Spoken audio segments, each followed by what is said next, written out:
of what we'll cover today. Let's see. Okay, so we're going to start really by talking about, I wanted to start a little bit by talking about the neurobiology of trauma. And this really informs the impact that trauma has on the body and the nervous system, and kind of what we see, and especially what I see as a victim advocate in some of the symptoms or the commonalities and the things that come up for folks who are survivors of particularly interpersonal violence and sexual violence. So we'll talk about the neurobiology of trauma. We'll talk about the impact that trauma has on the nervous system. We'll talk about the way trauma can show up in the body. And then, really the second half, or, the last part of the the webinar is going to be talking about different therapies that are body-centered, and some of the things that are really being developed and what we're seeing kind of the up-and-coming approaches to treatment, which is really exciting. So just to tell you a little bit about me, that's me, that's a photo of me. And I chose this photo in part too because this is how I really love to spend my lunch breaks at CSU, Colorado State University, is I tend to head out to just outside when it's nice out and sit on the oval, what we call the oval, and there's lots of beautiful trees and green, and it's just great. So my pronouns are she, her, hers, and just a little bit about my background is that I graduated from UConn, the University of Connecticut, where I did both my bachelor's and my master's. My bachelor's was a focus in human development and family studies, and a minor in women's studies, and then my master's was in social work with a concentration in community organizing. But as of late, I've really been heading in the direction of more clinically based work and heading into getting licensed and potentially heading into being a therapist. So that's a little bit about just kind of my education background. And then really I started doing prevention-based work around interpersonal violence when I was a student at UConn. So I was a peer educator, worked on a peer education team, and that at a women's center at UConn. And that was really where I started getting introduced to a lot of this work.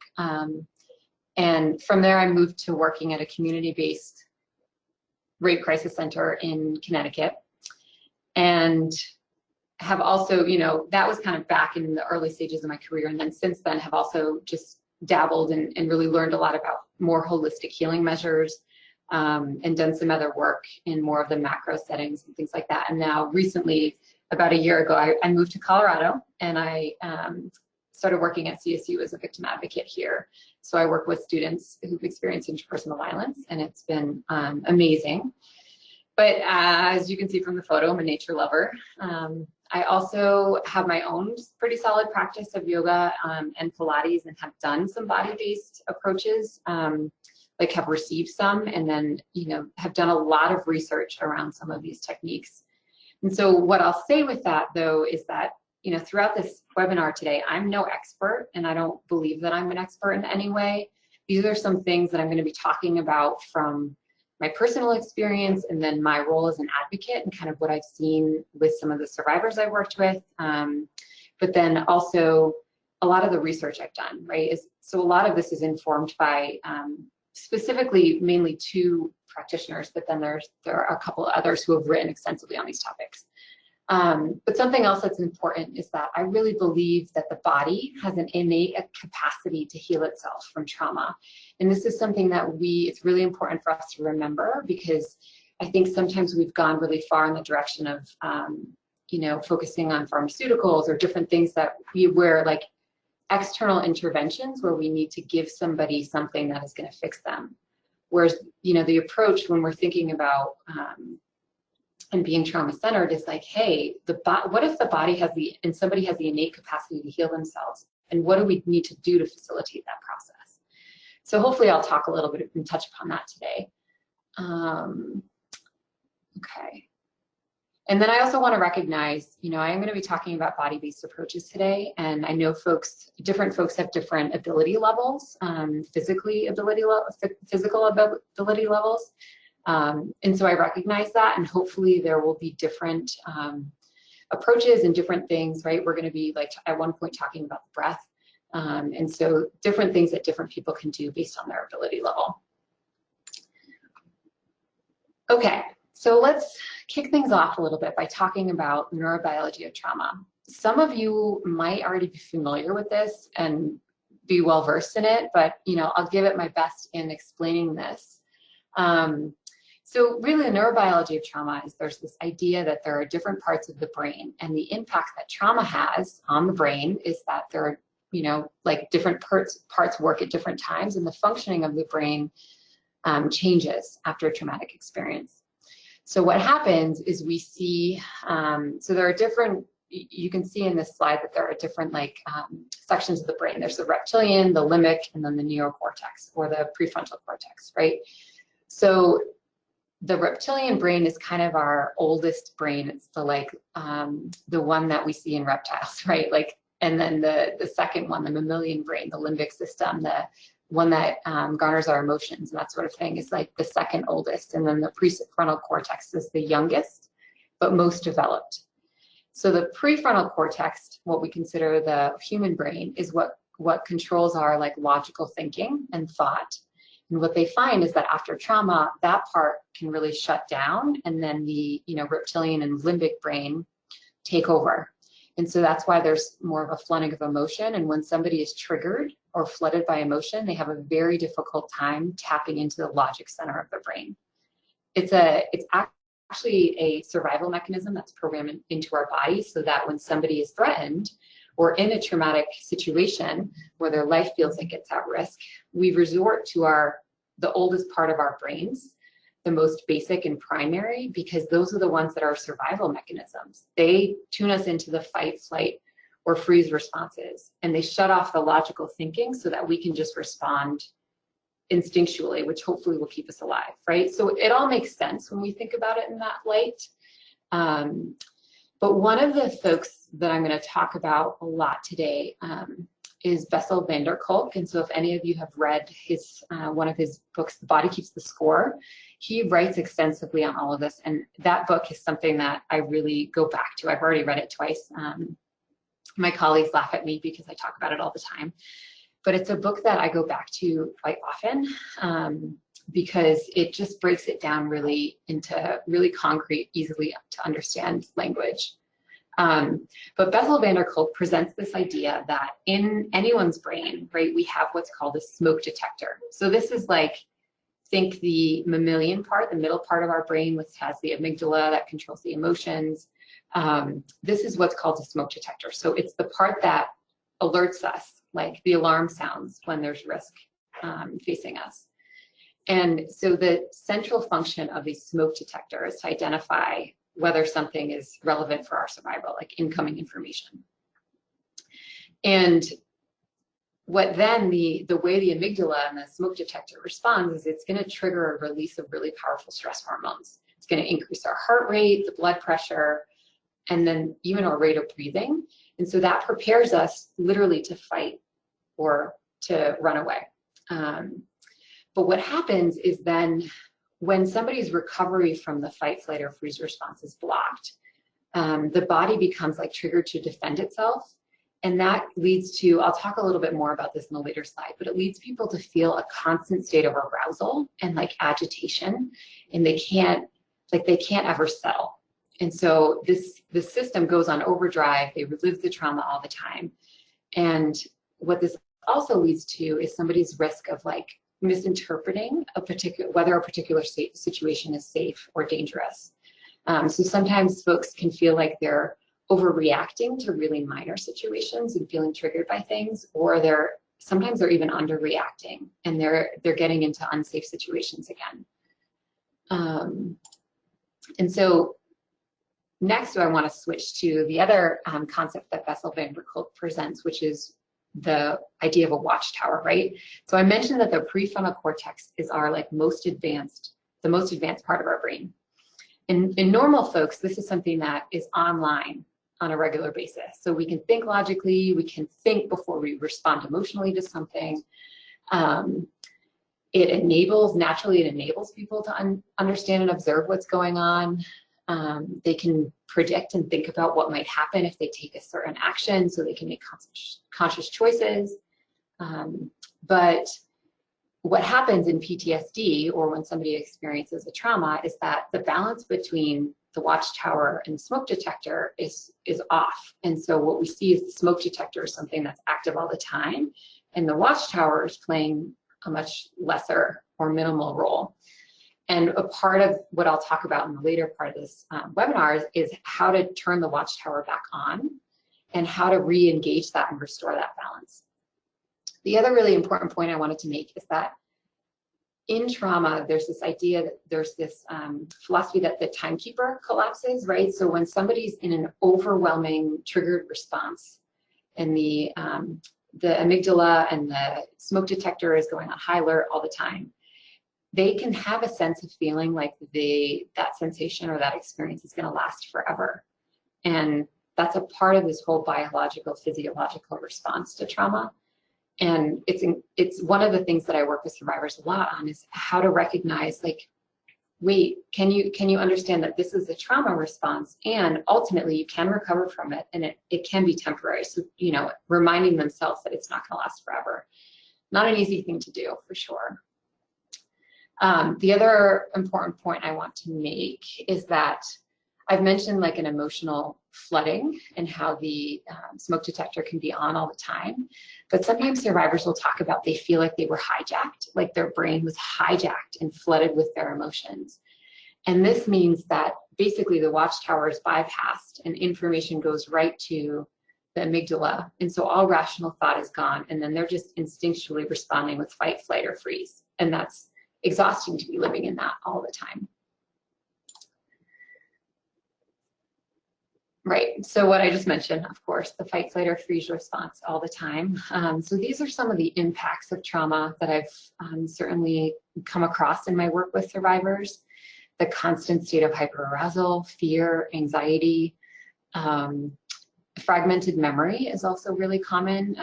Sensory-based memory, right? So a certain smell or anything that comes in through the five senses, a way somebody might touch somebody on an arm, words that someone might say, those are all things that could trigger different memories. Difficulty concentrating is a really big one. Again, that makes sense when you think about how the logical center of the brain is not turned on. And then, of course, as I mentioned earlier, their judgment and perception is also off. So they're having a hard time figuring out which situations are actually dangerous. And this can also play into like the setting of boundaries and having difficulty acknowledging, like, wait, I feel like this is a boundary being crossed and I don't feel so good about this, but do I have a right? Does it make sense? Is it logical for me to set this boundary, right? So that plays in a lot with boundary setting in relationships. So this is just a quote that I love from The Body Keeps the Score. And, you know, it's traumatized people chronically feel unsafe inside their bodies. The past is alive in the form of a gnawing interior discomfort. Their bodies are constantly bombarded by visceral warning signs. And in an attempt to control these processes, they often become an expert at ignoring their gut feelings and a numbing awareness of what is played out inside. They literally learn to hide from themselves. And this, of course, is something anyone who works with survivors has seen. There is a disconnect between somebody's mind and body, because the body becomes unsafe. It becomes overwhelming, becomes very triggering. And so, you know, a part of recovery from trauma, and a lot of this new research that's coming out that engages the body, is how do we work to bridge that gap between the mind and the body? And how do we help somebody start to feel safe in their bodies? And there's no easy answer for that, but there are definitely some approaches that have been proven to be successful. So the next slide that I want to show you all, it's a quick video. It's a clip of a video that's actually, this is going to be Peter Levine. So he is an author. He's one of the other folks that I consult a lot, and he's written several books. If anybody's heard of the book, Waking the Tiger, Peter Levine I think he's actually based in Boulder, Colorado, but he does a lot of work with somatic experiencing, which I'm going to share later in the webinar. But he talks just about the body's, how trauma gets stuck in the body. And so this is a short, like 2-minute clip about that. When we were, practicing the webinar earlier, we had some glitches, and it looked like the video was lagging, but we'll see, hopefully you'll still get the audio. So we'll be able to, you'll get the gist of kind of what he's conveying. So I'm just going to start this a little further in. Out of the blue, effectively, okay. When out of the blue we perceive threat, our bodies definitively react to protect ourselves. We do this with stiffening, with retracting, we do it with fight or flight, we do it with freezing or collapse. These emergency reactions are meant to be temporary. However, what happens in trauma is that our bodies and brains become stuck. Our necks and shoulders stiffen, our guts go into knots, our breathing quickens and goes in the upper part of our chest. Our heart beats wild. Or alternatively, we collapse into helplessness. These are all things that our body does immediately and instinctively to protect ourselves. It's to protect ourselves from the initial and the actual threat. However, when this reaction becomes chronic, we develop the debilitating symptoms of trauma. From this point on, our bodies continue to signal to our brains that we're in danger. And hence, we perceive the threat where it doesn't exist. Until we're able to change the internal sense of our bodies, we will remain traumatized because our bodies will be continuing to send that message to the brain. In somatic experiencing, i.e. the experience of the body, individuals are guided to change their bodily experience, and in doing so, move out of trauma. They learn that they can shift from fixity and helplessness to flow, vitality, and wholeness. Okay. So yeah, that kind of just summarized some of what I was hinting at around there are new approaches that can actually start to work with trauma on the level of the body, which will then impact the brain's response and the nervous system response to trauma. So what I'm going to get into in a moment is top-down versus bottom-up approaches. I'll explain more of that, but just to touch a little bit more upon what actually, and Peter Levine just touched upon this too, like the tension or the way that we start to hold that traumatic fight, flight, or freeze response in our body, right? So it's hypervigilance, hyperreactivity.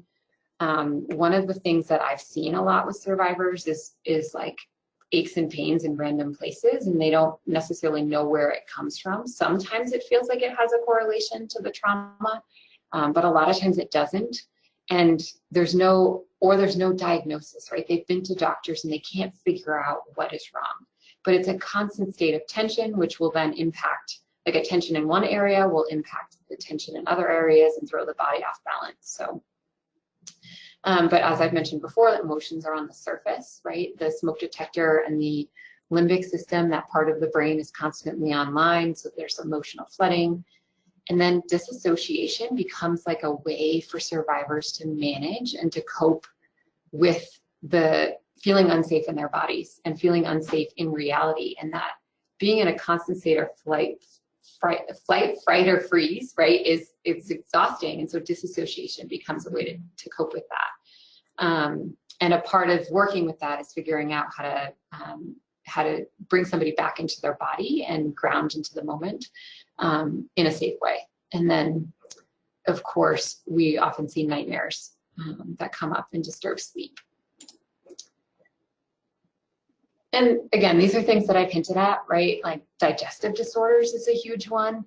And this is all connected. If you all wanted to go down the rabbit hole of actually reading more about the body's fight, flight, or freeze response and what happens to the nervous system and how that connects to the digestive system and all of the different organs, it's really, really fascinating.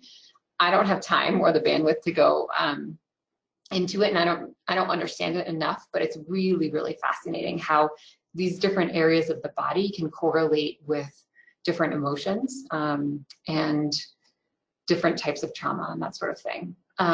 But I will note that like lowered immune system is huge. That's definitely something that we see a lot. And one of the things that Bessel van der Kolk talks about in The Body Keeps the Score is how normally when somebody is under stress, their body doesn't go into fight, flight, or freeze. Like they're able to manage the stress and still engage with the prefrontal cortex. But somebody who's experienced trauma, the slightest bit of stress can kick them into a full panic mode or literally shut down their system because it triggers the fight, flight, or freeze response. And so we see that a lot in higher education, working at Colorado State University around times of stress, like midterms or finals, that folks get really sick. They have increased nightmares the week of a big exam. And so their bodies, that stress response is triggered. They have increased heart rate, and they're just having really a difficult time settling. So but reproductive system disorders and thyroid issues are also things that have been reported as manifestations. And then this next slide, I just thought this was really cool. So this was a study that was done where folks were asked to feel a certain emotion in their body. And then they used some type of imaging, obviously, to track the sensations, right? So if you look at yellow, I think yellow, it means increased sensation. Like a higher level of sensation or warmth, and then the blue and the like lighter blue, if you see on that scale, is like a decreased sensation or a cold feeling. And so it's really fascinating just to look at where some of these emotions are felt in the body. Like love, obviously you're seeing the heart lit up, but when you look at the depression or right, the depression is a feeling of coldness in the extremities. It's just really interesting. I thought that was cool as a visual.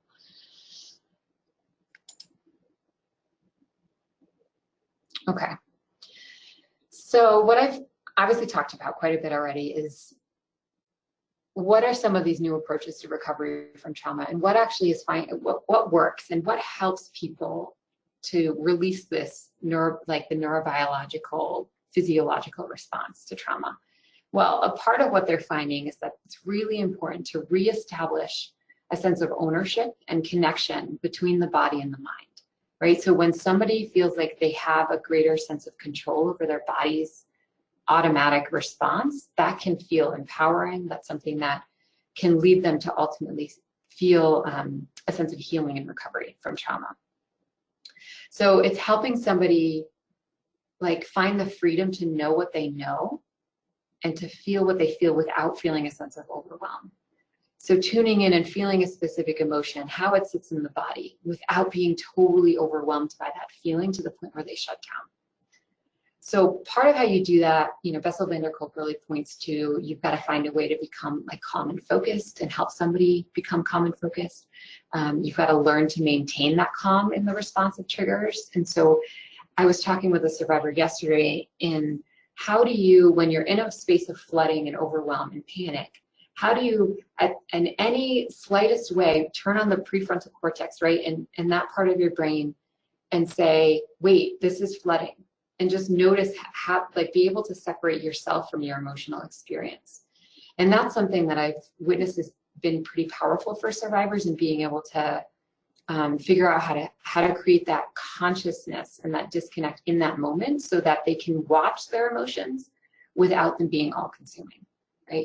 So that feeds into the finding a way to be fully alive and present in the moment, and not having to, Bessel van der Kolk goes more into depth about like not having to keep secrets from yourself. So not having to like run away from your feelings or and force yourself not to remember things or keep things like stuffed down and hidden, which ultimately can erupt, right, or come up and surface at later times. So being able to really face the trauma and the life and the thing in your life and the things that have been difficult in a way that isn't overwhelming.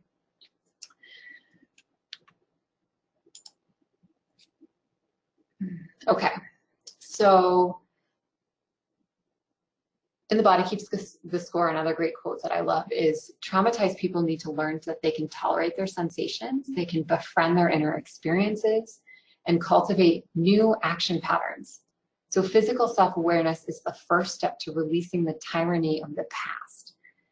And I really like this quote because it points out that folks can cultivate new action patterns. So like I was saying with the survivor I was working with yesterday, when they can identify like, hey, this is I'm in a panic, I'm in a triggered response. This is my body's physiological response right now.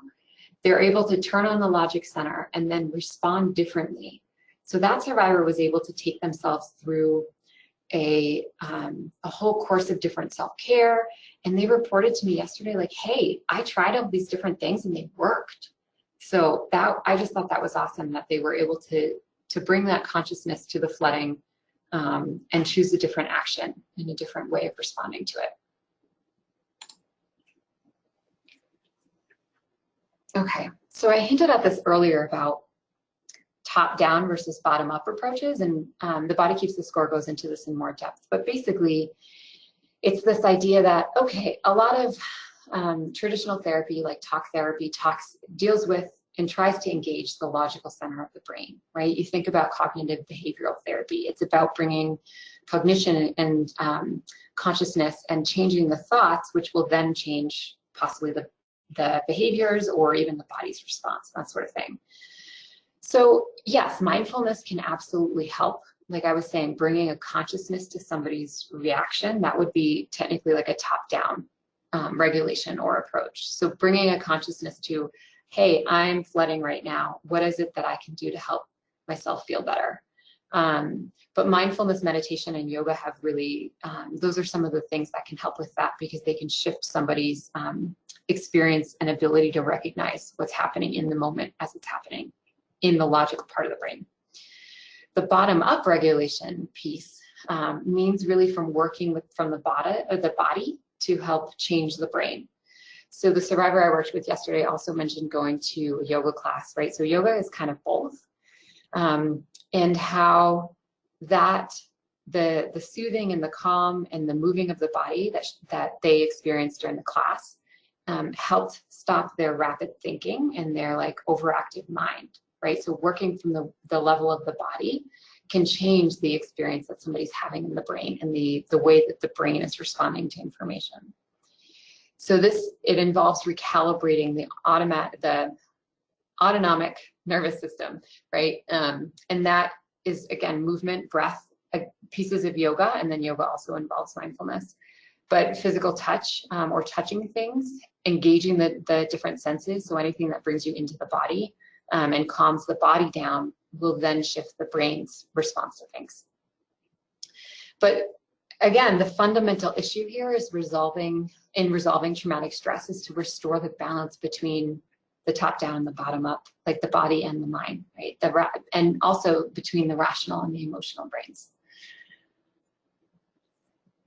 So it's just an interesting new way to think of things, because I think, you know, a lot of times we have put an overemphasis on top-down stuff, and now we're learning that bottom-up stuff is equally as important, if not more, at times. So we're going to shift now and talk a little bit about some of the different approaches that are out there. And these are really kind of known as somatic therapies, so things that engage the body. They're grounded in the mind-body connection. And really what these types of therapies, we're going to cover several different ones. What they do is they help to draw out sensory information from the body that it's often blocked and frozen by trauma. So disassociation, folks who are just not tuned into their body at all have really shut down the access point there. And so this is about drawing out the sensory information. So because it provides information, it provides insight into somebody's trauma, what might be helpful in healing. This information is vital. And so how do we bring it out in a way that helps, that also feels safe for someone?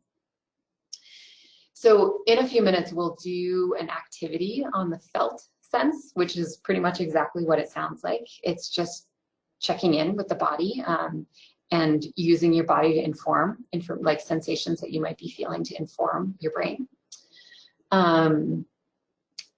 And right, so these types of therapies are all about helping somebody bring forth and befriend the sensations that they're feeling instead of having to shut them down.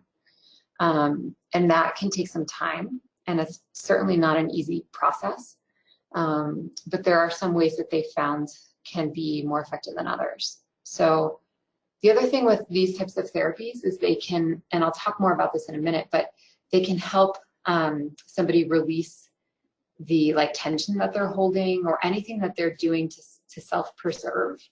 Anything that was trapped, any energy or traumatic response, fight, flight, or freeze response that was trapped at the time of the trauma, it helps them to release it. So, okay. So this is what I was talking about earlier on Peter Levine and somatic experiencing therapy. And this is an institute that actually does trainings in Boulder. And I have, at some point, the intention to take it. But Peter Levine describes his philosophy around trauma is that is this idea. He presented a story in Waking the Tiger about a deer. I think it was a deer. Anyway, so if you think about a deer that's being chased by a tiger, right? Or I don't know, a mountain lion, anything that would be a predator towards a deer. What they've observed when they watch a deer who's fleeing from such a predator, when the deer reaches a safe point and is able to be safe and is no longer under a sense of threat from this predator, the deer shakes for a certain period of time, right? So you can consider that the deer has a biological, a physiological response to the trauma, and its body is then shaking to release the fight, flight, or freeze response. So then it can go on and live its normal life without carrying the trauma locked in its system and locked into a constant state of fight, flight, or freeze, right? So what we see, what Peter Levine has found in doing this work for decades at this point, is that he finds that the symptoms of trauma are actually a result of the body's incomplete physiological response to trauma. And so the somatic experiencing really facilitates the completion of different, the self-protective, motor responses like the shaking. And so it releases that thwarted survival energy that's stuck in the body. And this really actually addresses some of the root causes of trauma symptoms that we see. So you're talking, this is the root cause of nightmares or disassociation, or somebody, having a panic attack, those sorts of things. And it really kind of gently guides clients to develop a sense of, or an ability to tolerate difficult sensations without being overwhelmed. And also helps release suppressed emotions, of course. And so again, this is like a tracking using the felt sense, which we'll do an exercise in a minute. But I just found out that there is a question. Does it make sense for me to answer that now?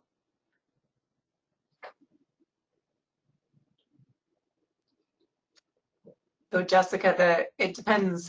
The question is, can you touch on how this might relate to increased risk of disordered eating or eating disorders for folks?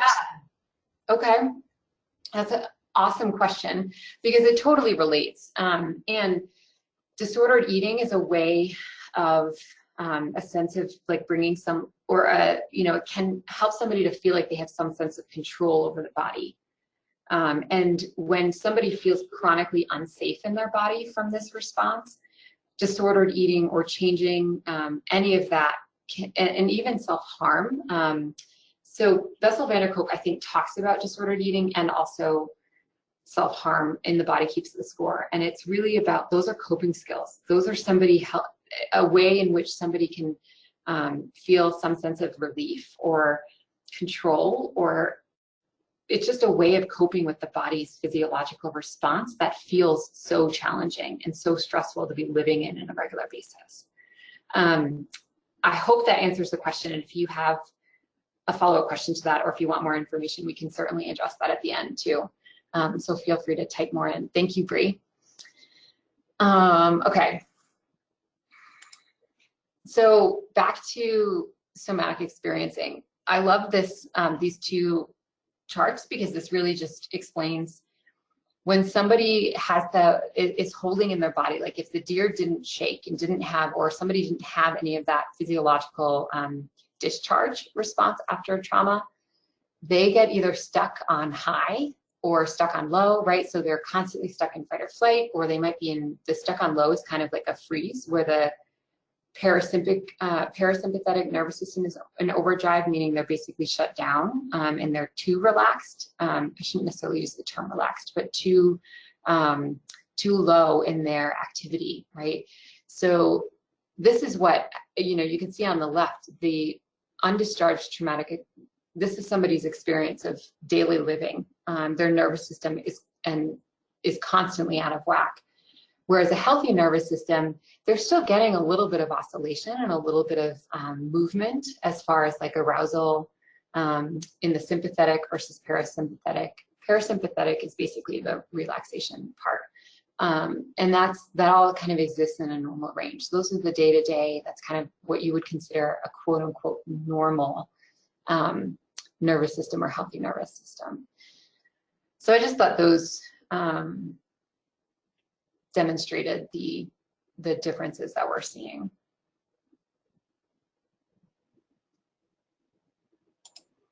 Okay. And then just a little bit more about the somatic experiencing approach. One of the things that fascinates me about this approach, and again, I haven't been trained in it, I've just done a little bit of research. So I'm definitely not an expert, but from what I understand, the main part of the approach is this idea of helping somebody renegotiate and integrate the trauma versus distancing themselves from it or having to put it away or disassociate from it, right? So it's not about making it go away, it's just about integrating it into the system. So this works with, well, somatic experiencing works with titration, which is this idea of taking really slow, gradual steps into an experience so that it decreases the sense of overwhelm, right? So if you think about exposure therapy, which brings somebody, helps bring forth a trigger for someone so that they can just overcome it, this is a little bit different. This is something that really takes slow, gradual steps. It focuses on building a relationship between the therapist and the client.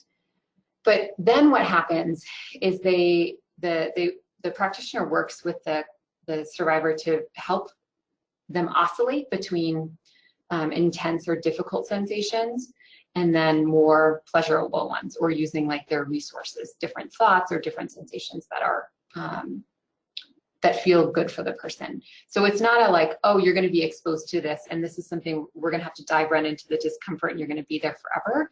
It's an oscillating between discomfort and the trauma, and then also bringing forth the resources and the healing and the things that feel good.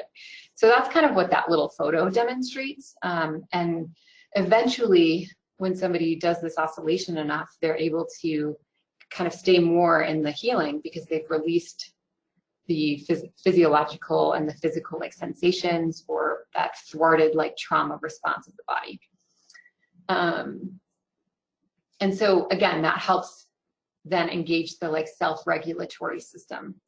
And he considers these healing and trauma vortexes, which I think is pretty interesting. Again, the Waking the Tiger book goes into more depth about this, and it's really fascinating. Okay.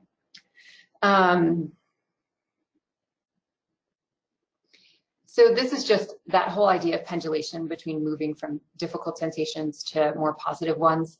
And again, this is all engaging the felt sense, so it's helping somebody really bring physical sensations to the present. It helps with embodiment. These are some of the benefits. So it strengthens somebody's ability to be a natural observer of their physical experience. Obviously, they develop self-connection, which then can translate into enhanced relationships with other people when they're more tuned into their own responses and their emotions and that sort of thing. Again, ability to hold positive and negative experiences.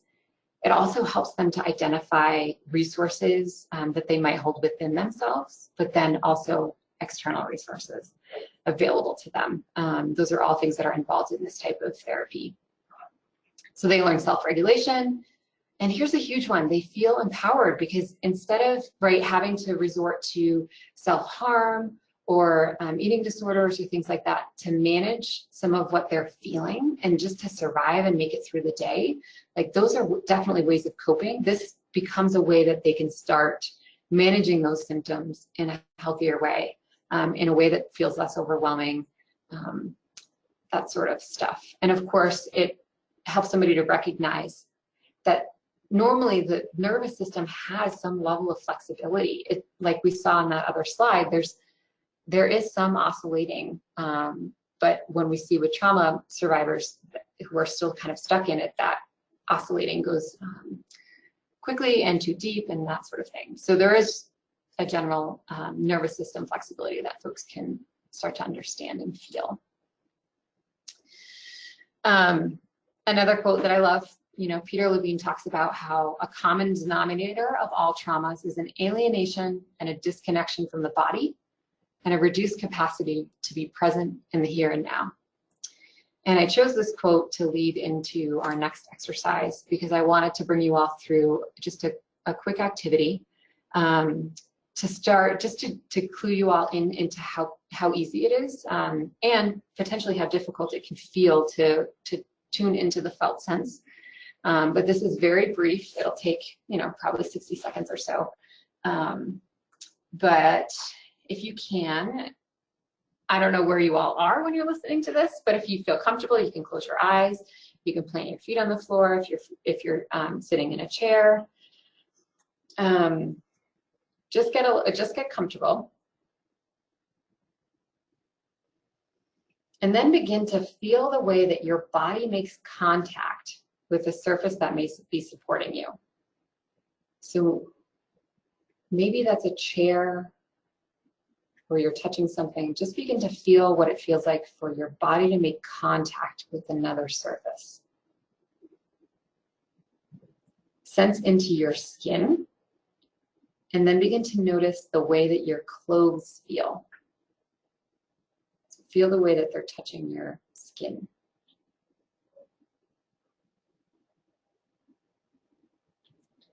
And now sense underneath your skin. See if you can identify any sensations that might be there.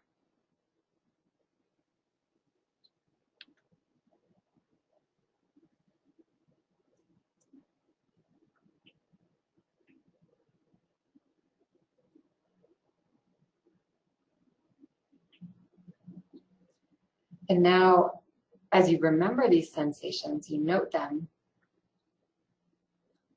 How do you know that you feel comfortable? What physical sensations might you be feeling right now that are contributing to an overall feeling of comfort? This could also translate to safety, a feeling of safety, being in the room.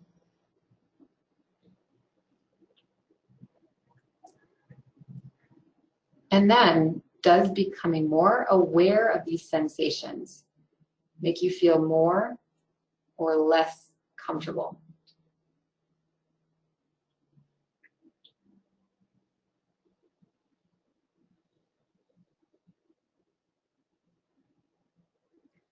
And does that change over time?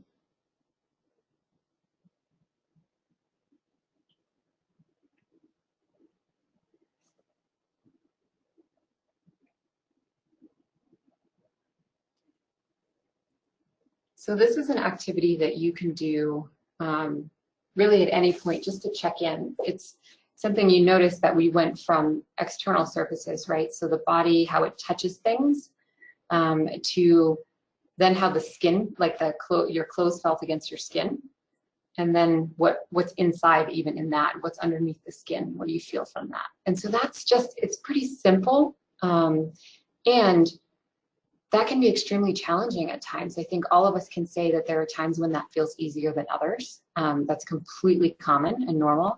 But that's what the felt sense is just engaging with what you feel inside underneath the skin.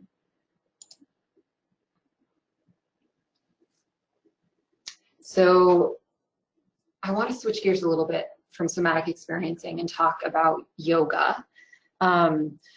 Before I really dive into yoga, one of the things that I want to emphasize is, okay, there's tons of different types of yoga, right?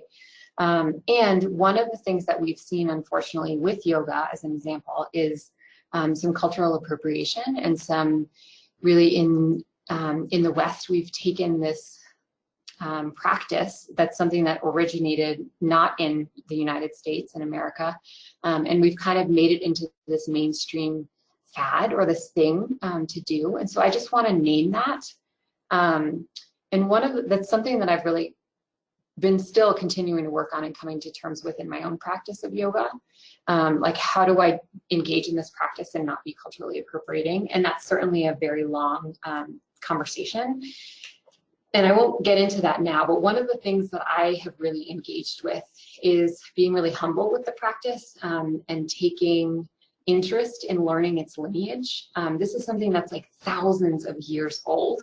And there are different lines of it, different theories and lineages of practice, right? So just noticing that and being humbled by this extraordinary information. This is something that there were people that developed this technology thousands of years ago, and so it's been passed on to us. But really, in general, one of the greatest things about yoga is it's a practice that allows you to engage with the here and now, and it starts to facilitate a connection between the body and the felt sense, which is what we just did that activity on, right? So that's anyone who's gone to a yoga class, regardless of what type of yoga it might be, has, I'm sure in some way you have felt at some point your foot touching the mat, or the way it feels when you might be in downward dog and your hands are pressing against the sticky mat, or you have a hand on your leg, right? So those are all things that start to engage and ground yourself in the body, and engage with the felt sense. And again, so we talked a little bit about how a lot of times folks who survive trauma can feel like a sense of a lack of control over their body's response. And so engaging the felt sense through somatic experiencing, through different exercises, even through yoga, can help somebody regain a sense of mastery and control over their body's responses. It brings a consciousness to, oh wait, I'm having this emotion and it's coming out in pigeon pose when I'm, working on my hips and that sort of thing, right? So yoga is great for releasing some of the trapped emotions and energies that might be in the body from, that might be being stored in the body. And a lot of survivors I've talked to feel this, especially in the hips. And the other thing that's interesting about yoga is it helps them reframe that sense of time. We talked earlier about how there's the timekeeper shuts off in the brain. And so there's that feeling of, oh my gosh, this emotional flooding and this panic is going to last forever. Well, when you go to a yoga class, you're aware that the time is going to end in 60 minutes, however long the class is. And you're aware that sometimes the yoga teacher will even count down, like, okay, just 2 more breaths in this pose, right? And so that helps somebody re-engage with a sense of time. And when you think about, so trauma-sensitive yoga is something that, of course, has come into play with yoga in the West. And they've done some research and really brought in some new practices to help folks be trauma-informed when teaching a yoga class. So these are some of the things that they focus on, right? And the key themes of trauma-sensitive yoga. It's helping somebody experience the present moment, right? So it's using different language or cueing things in a certain way that is helping somebody ground into the moment. A big one is that it helps folks make choices. So when their body's responses feel like they're totally out of their control, they're able to learn, like, oh, I can hold this pose for, I can stop holding this pose now, even though the teacher might be saying, hold it for 1 more breath, or I can shift my body in this position, right? And that's going to help ease some of the discomfort that I'm feeling in my left leg. Those are just some examples. So that's making choices and taking effective action, right? And then different types of yoga teach more rhythmic or breath work than others, but creating rhythms or helping somebody restore a sense of rhythm in their life, like moving their body in relation to their breath, has been really huge. So those are all really interesting. And then I want to touch briefly upon Pilates, because this is something, again, similar to yoga, it's something that has been kind of taken and molded into many different things. But in its original form is really, really therapeutic and very like physical therapy. It's a practice really where the whole philosophy is around like when you engage and work with the body, the whole body, then that translates into a healthy mind, right? So that totally engages the bottom-up philosophy that we were talking about earlier. But Pilates, similar to yoga or other approaches, it calms the nervous system. It helps the body release different patterns. When you're using equipment in Pilates, I know folks are probably more familiar with yoga than they are with Pilates, but Pilates has different equipment that you can use. It helps really engage the body, learn how to like receive feedback from the equipment, and how the body feels when it touches equipment. And that's a really fascinating part of it. But and the equipment gives the feedback to where the body is in space, so that helps somebody ground into their body. But it really is very healthy for alignment and the spine, and it creates space along the spine and in the body, and helps somebody notice where they might have patterns of movement that they've been creating, their whole life, where they're internally rotating a leg, and that is really related to back pain that they've been experiencing for years. All of those things, that's what Pilates works with. It helps to realign. And it's a very precise, in its original form, in the classic form, it's very precise, and it helps with concentration. And so that also engages with the prefrontal cortex. So some of this you might not find in more of the like boot camp-esque Pilates classes you might find at a gym, but when you get down to the classical forms, you'll find some of this, which is interesting. And then this is just a quote that I really loved in talking about what Pilates can do. It overrides the body's physiological response to stress, which is great, right? That's what we're looking for with trauma. Concentrated and focused breathing initiates the relaxation response and reintegrates the nervous system for receptivity. Pilates exercises activate and integrate all the body's systems to bring students back into an energized, alert state. So it's like they're bringing the body back online in a way when you're working with, in a safe, hopefully what feels like a safe environment, and start to engage in that way with physical movement. So another thing I want to touch on really briefly is we're starting to reach the end, and then we'll get to the questions that we have. We just have like 2 more slides to go. So EMDR, I'm sure some of you have heard about this. This has definitely become pretty popular in the last decade or so. But Bessel van der Kolk really kind of goes into some of these different different approaches in the book, The Body Keeps the Score too. So if you want to learn more about the way he explains it, I think is really interesting. But basically the EMDR is something where somebody a practitioner might be moving their fingers in front of somebody's eyes so that it creates a rapid eye movement similar to what somebody would experience when they're sleeping, when they're in REM sleep. Sometimes a practitioner will also have somebody hold different vibrating pads in each hand, and they vibrate alternately, right? So it again creates that eye movement. It's really fascinating how it works. But the idea behind it is that trauma can only be successfully processed if the brain is kept online. And EMDR is a way to start to process different memories with keeping the brain online. And it's a safer, it can feel like a safer way to do this without overwhelm. And so van der Kolk says also that a brain that is alert and present, there can be, without a brain that is alert and present, there can be no integration and resolution, right?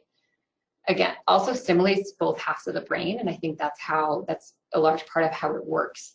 But it activates the different processing systems in the brain that are turned off in the traumatic response, right? So you can see in that little photo how even the brain's activity changes drastically. So it decreases the intensity of distress and memories, right? Okay, and so just to summarize, you know, one of the things I want to emphasize is there's absolutely no one-size-fits-all approach. I also didn't cover all of the different approaches. There are so many. And like EMDR might work great for somebody who's several years out of their traumatic experience and has a pretty good connection with their body already. Whereas if it's somebody who experienced a recent assault, sometimes it can be too overwhelming. So it depends on the different time. Different approaches really work at different times, depending on where somebody is in their journey. And then oftentimes it's a combination of these strategies at different times, or even sometimes at the same time, that makes the difference. So it's just really, really interesting to watch what happens. And then just to lastly say, these are some of the books that I reference all the time in relation to this. Peter Levine actually has another great book out called In an Unspoken Voice, which I'm currently reading. Also, I think it goes into a little bit more depth, so it's really, really great. But again, you all will receive these slides, so these are, you'll get these. Now, what questions do we have, Bree? So one of the questions is, oh, can you hear me now? I can hear you now, yes. Okay. Many of my clients complain of severe headaches. Until what point is that normal for trauma? Okay.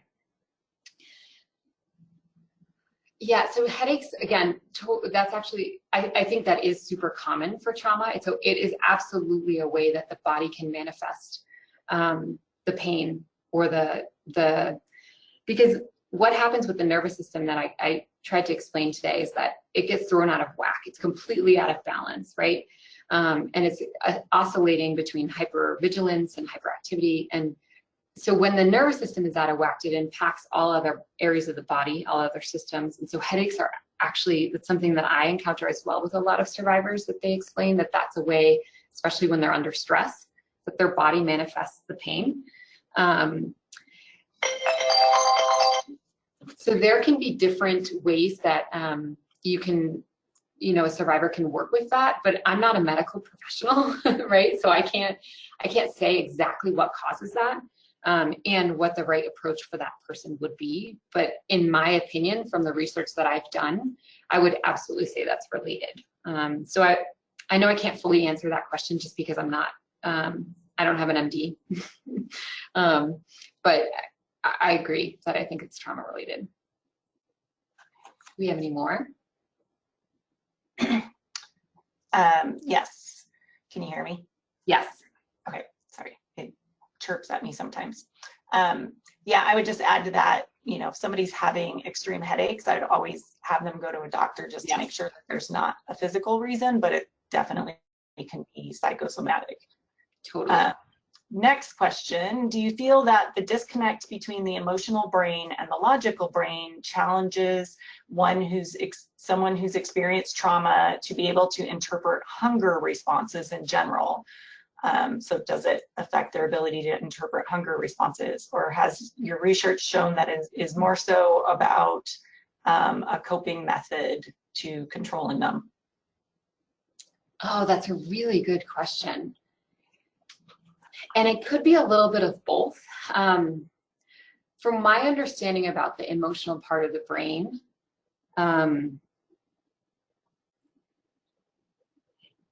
I tend to interpret more on the side of that's probably a person's way of coping with really difficult sensations they're feeling in their body, more so than, and I would say that also relates to the emotions they're feeling, and then the way that they're,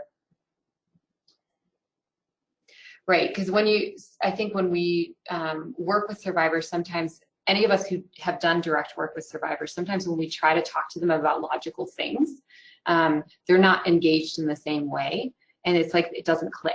And so I think even when we're looking at any sort of treatment for somebody who has any dysfunctions or challenges around eating, I would think that, it also, like, again, it's about getting to the root cause of it. And sometimes that has to do with talking about emotions and engaging their ability to feel into their body, and not talking to them and trying to talk to the logical center of their brain as a means of creating a logical plan, right, to eat. I don't know if I really have an answer to that question. I kind of think it's both. Yeah, so I'm going to leave it there because I'm not an expert on it, and I haven't really come across too much yet on eating so much and the food when it comes to trauma. Great. A couple more questions, but we are at time. So have any survivors expressed a feeling of vulnerability from yoga? These classes can be really crowded and there's usually someone behind you, which may not lend well to a sense of safety. Totally. Yes, absolutely. Right. So then a part of it becomes identifying what types of yoga might be right and more appropriate for somebody than others, because not all yoga classes are the same. Not all yoga studios are the same. Sometimes we've had some survivors here actually work with yoga therapists or specifically trauma-informed yoga practitioners, and they find that those classes are less triggering, or they feel a little bit safer in those environments versus going to a more mainstream studio where you just walk in and there's 30 people and there's like a mat on top of yours. And also it begs the question of like, okay, so maybe can you get to yoga class like 10 minutes early so you can choose the spot against the wall in the back of the room, and then you can watch everyone come in, you can ground into your space. So sometimes it's about identifying different techniques that somebody can use when they are trying out yoga. Sometimes it's identifying which classes might be a better fit for them, which studio might be a better fit. So all of these things come into play. We at CSU last semester did a yoga, a trauma in the body and mind, 6 week or 8, I think it was 8 weeks, a group where we had a very small group of people come together in a room, and we talked about how the body manifests trauma, and we started doing some different yoga poses, and we did some mindfulness meditations and some breath work. And so sometimes it's also finding a local support group or a yoga therapy group. A lot of different community-based centers are starting to offer those. And so sometimes that's a good introduction as compared to just showing up at a yoga studio. Do we have any others, Bree? Great, we do, but we are at time. So I would encourage folks to email Jessica directly with your questions. Her email's right there in the slide. I know one of the questions is about locating providers in your area, and you can contact CCASA, and we can help you kind of brainstorm ways that we can try to find folks. I know there are psychology websites that list people with particular specialties, and I don't know, Jessica, if you know if there are lists where of providers who have particular training in trauma and neurobiology of trauma. Yep. Yeah, so I would be more than happy to help too if folks are looking for practitioners in certain areas. I can help direct you. And I just geek out obviously about talking about this stuff. So I would be more than happy to talk to anyone via email or over the phone about some of this stuff if you have more questions or just want to chat about it. Thank you so much, everyone, for listening. This was great. Great. Thank you so much, Jessica. Definitely reach out to her if you have specific questions that didn't get answered. We will send out the presentation to everybody in the next 24 to 48 hours. And please take the quick survey that will pop up on your screen shortly. So thanks, everyone. Thank you. Bye.